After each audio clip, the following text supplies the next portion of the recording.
नमस्कार। संबंधों को कैसे शानदार बना के रखें।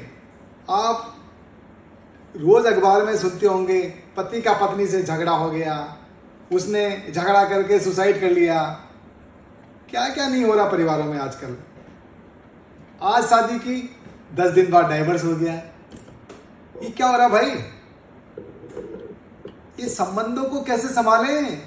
अरे हमारे लोग तो, पूर्वज के लोग तो संबंधों को ऐसे मस्त तरीके से संभाल के रखते थे। ये आजकल क्या हो गया है ऐसा? चलिए मैं आपको आज संबंधों को शानदार बनाए रखने के कुछ सीक्रेट्स बताता हूं। आप जान के उछल जाएंगे, मजा आ जाएगा आपको। देखो, संबंधों को शानदार बनाए रखने का पहला सीक्रेट क्या है। कभी ये मानो ही मत कि संबंध सदा अच्छे बने रहते हैं। संबंधों में तो उतार चढ़ाव आता ही है, ऊपर नीचे, सुख दुख, दिन रात जैसे होती है, वैसे जैसे ऋतुएं आती है, वैसे संबंधों में भी थोड़ा उतार चढ़ाव आता है। थोड़ा पेशेंस रखा करो मेरे भाई।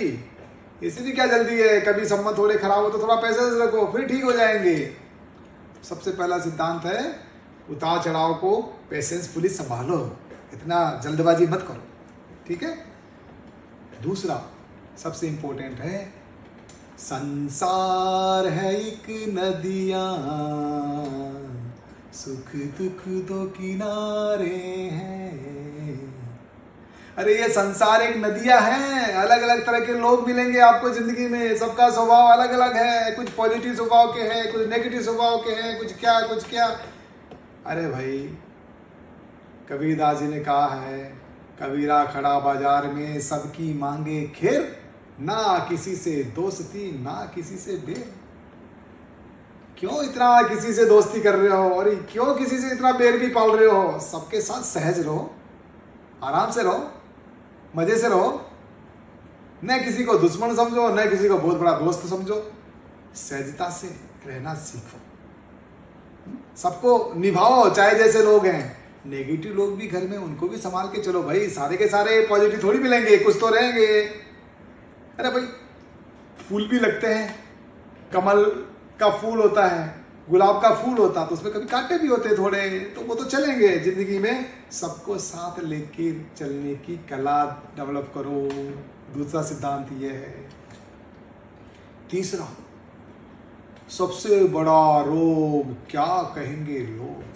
अरे संबंध खराब इसलिए होते हैं कि लोग क्या कह रहे हैं। हम लोगों की बातों पे बहुत ज्यादा ध्यान देते हैं। मेरी सासू ने ऐसा बोल दिया, मेरी जेठानी ने ऐसा बोल दिया, मेरे दोस्त ने ऐसा बोल दिया।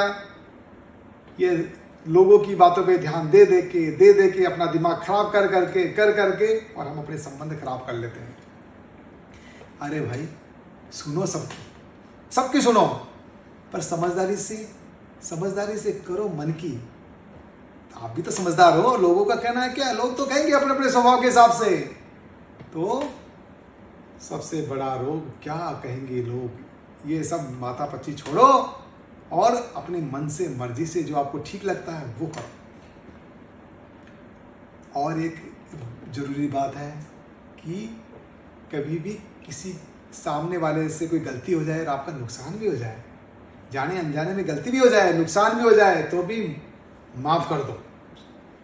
माफ करने वाले लोगों को शांति रहती है। महान लोग उन्हीं को कहते हैं कि दूसरों को माफ कर देते हैं। और खुद से भी गलती हो जाए कभी, खुद से भी तो हो सकती भाई। हम कौन से दूध के धुले हैं, हमसे गलती नहीं होती क्या? खुद से भी गलती हो जाए तो खुद को भी माफ कर दो, दूसरों को भी माफ कर दो, खुद को भी माफ कर दो और मस्त रहो भाई। गलतियों से सीखो, सामने वाले को भी गलतियां करके सीखने दो। क्यों इतने पीछे पड़े हो? गलतियों से सीखो और आगे बढ़ो। ये बहुत महत्वपूर्ण चीज है। माफ कर देने की जो आदत है, उससे आदमी मस्त रहता है और संबंध भी आगे बढ़े रहते हैं। एक और बहुत इंपॉर्टेंट बात है, हमारी आदत क्या है, हमसे जो पास्ट में, भूतकाल में जो गलतियां हुई है उसको याद कर करके, मेरे से ऐसा क्यों हो गया, मैंने उस दिन ऐसा कैसे बोल दिया, मैंने वो कैसे कर दिया, मैंने ये कैसे कर दिया। हमारी पास्ट की घटनाओं को याद कर करके खुद को कोसते रहते हैं। और जो हमारा ये सुंदर वर्तमान है, इससे मैं जो अच्छा कर सकते हैं, वो भी हमारे हाथ से निकल जाता है। इसलिए पास्ट की बातों को, नेगेटिव बातों को याद मत करो। वर्तमान में जैसे हैं वैसे अच्छे से करो और जिंदगी में आगे बढ़ो। और एक बहुत इंपॉर्टेंट बात है कि अगर हम सामने वालों लोगों की, जिनके साथ हम रह रहे हैं, चाहे घर है, ऑफिस है, पति है, पत्नी है, सासू है, ससुर है, उनकी अगर हम केयर करते हैं, उनकी मदद करते हैं, उनकी सहायता करते हैं, उनके सुख दुख में काम आते हैं, तो हमारे संबंध बढ़िया बने रहते हैं। कभी भी किसी को कोई हेल्प की जरूरत हो, तुरंत भाग के हेल्प करो, भाग के उसकी केयर करो। देखो आपके संबंध कितने शानदार होते हैं। तो हमारी आदत में डालना चाहिए लोगों की केयर करना। जो भी हम कर सकते हैं, हमसे जो बन पड़ता है वो करें। इसका सीधा सा सिद्धांत है, लोगों की केयर करो, ख्याल करो। मेरे लिए करो, मेरे लिए करो, ऐसा नहीं है। हम दूसरे के लिए क्या कर सकते हैं ये सोचो। और उससे भी आगे एक सबसे इंपॉर्टेंट बात है, आजकल हम खुद अपनी भावनाओं पर कंट्रोल ही नहीं कर पाते हैं। बार बार चिड़चिड़ा जाते हैं, बार बार हम लोग गुस्सा कर देते हैं, ऊंची टोन में बात कर देते हैं, सामने वाले का दिल दुखा देते हैं, जो मर्जी बोल जाते हैं, अपनी टोन का ध्यान नहीं रखते कि सामने वाले को इससे कैसे लग रहा होगा। तो अपनी आप को संभालना सीखो, अपनी भावनाओं को संभालना सीखो। अपनी जिम्मेदारी लो सबसे पहले कि मैं खुद ठीक से रहूँगा।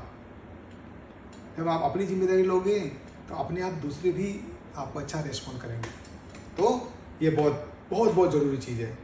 और कभी किसी से कॉन्फ्लिक्ट भी हो जाए, लड़ाई भी हो जाए, झगड़ा भी हो जाए, किसी बात पे नहीं भी बने, कोई चीज़ सामने वाले की नहीं भी आए समझ में, तो भी कभी भी बोली चाली बंद मत करो।